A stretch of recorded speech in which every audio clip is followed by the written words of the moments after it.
On June 22nd, 1938, the world's heavyweight champion, Joe Louis, scored arguably the most significant title defense of his reign, and maybe in history, over conqueror Max Schmeling.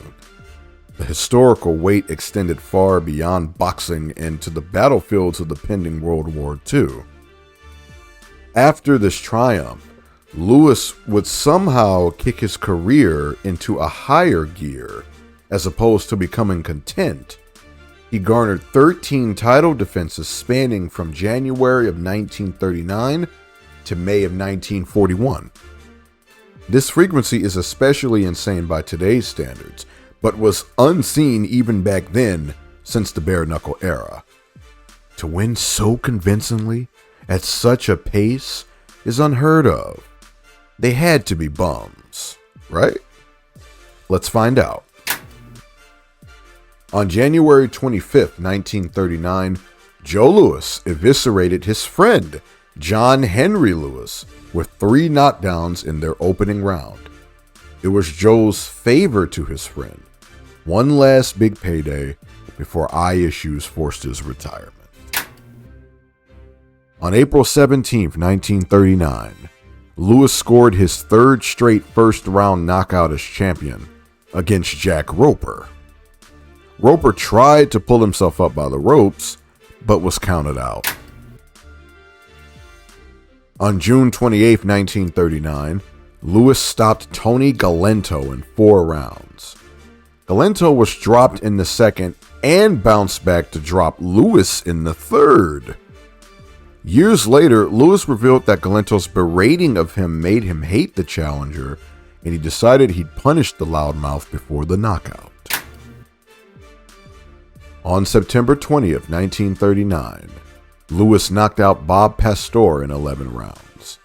It was a rematch of their 1937 affair in which Pastor went the distance but lost a decision. The champ dropped Pastor 5 times before the finish. On February 9th, 1940, Louis scored a decision over Arturo Godoy. He was the only man in this stretch to make it to the scorecards against the champ. Louis called it his worst fight.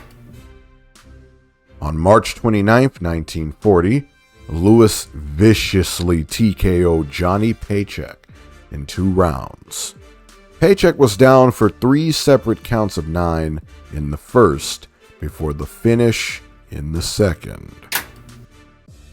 On June 20th, 1940, Louis rematched Arturo Godoy and vindicated himself with an 8th round TKO.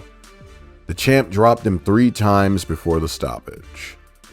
Louis called it the worst beating he ever gave a man. Arturo's face was said to look like barbecued beef. On December 16th, 1940, Louis made Al McCoy quit on his stool before the 6th round could even begin. McCoy was dropped in the first. On January 31st, 1941, Louis knocked out Red Berman in the 5th round. Louis credited Berman as the only other man outside of Tony Galento who actually tried to take his title. Berman did thrill the crowd before his end, earning him adulation.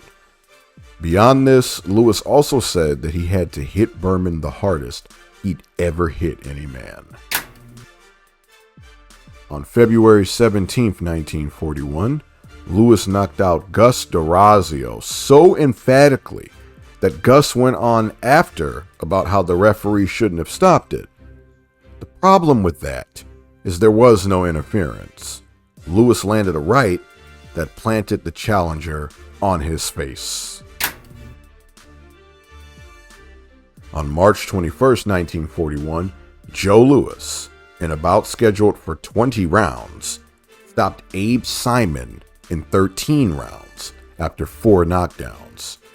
Simon was impressive for pushing 13 rounds in on mere heart and will. Oh, and a great left hand. Sounds like an early Rocky type story 35 years before the fact. They rematched a year later, this time Lewis stopping Simon in 6 rounds. On April 8th, 1941, Lewis TKO'd Tony Musto in 9 rounds on cuts. Musto was down in the 3rd. Notable is how this was supposed to be a trilogy fight with Arturo Godoy, but Arturo was unable to make it home to Chile in time. On May 23rd, 1941, Lewis took on Buddy Bear, brother of ex-champion Max Bear. Buddy looked to be on course to avenging his brother when he floored Lewis through the ropes in the opening round.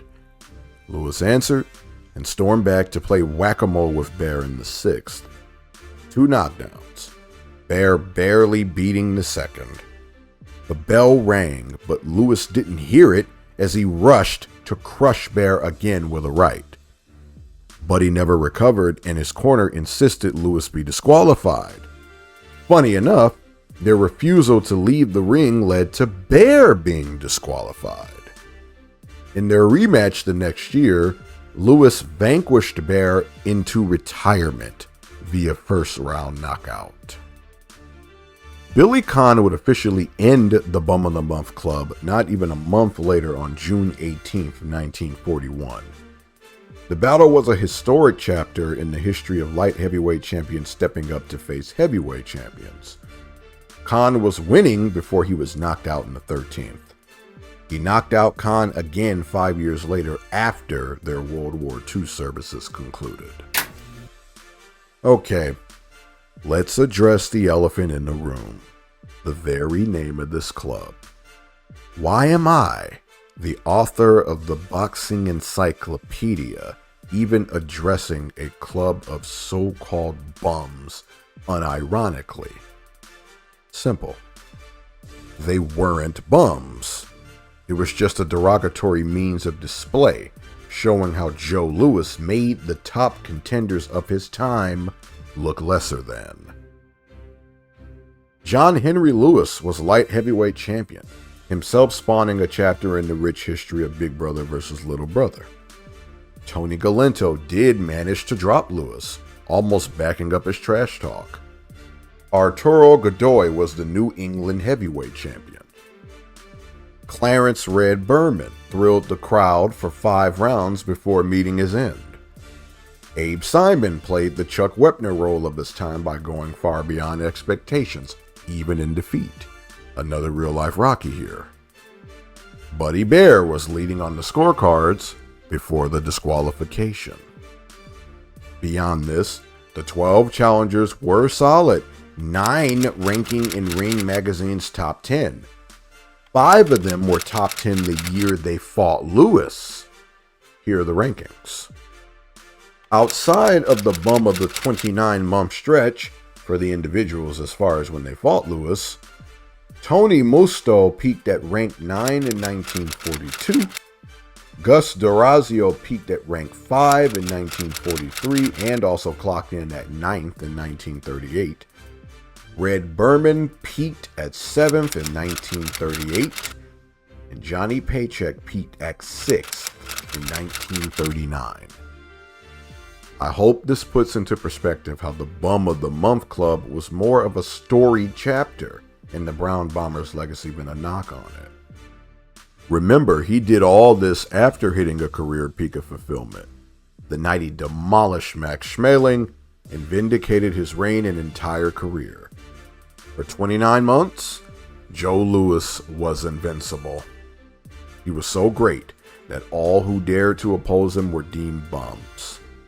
Joe Louis was the real deal and is to this day, arguably, the greatest and best heavyweight champion in boxing history. It will be painfully difficult to surpass his landmarks. This is the Charles Jackson, author of the Boxing Encyclopedia, and I'll see you next time.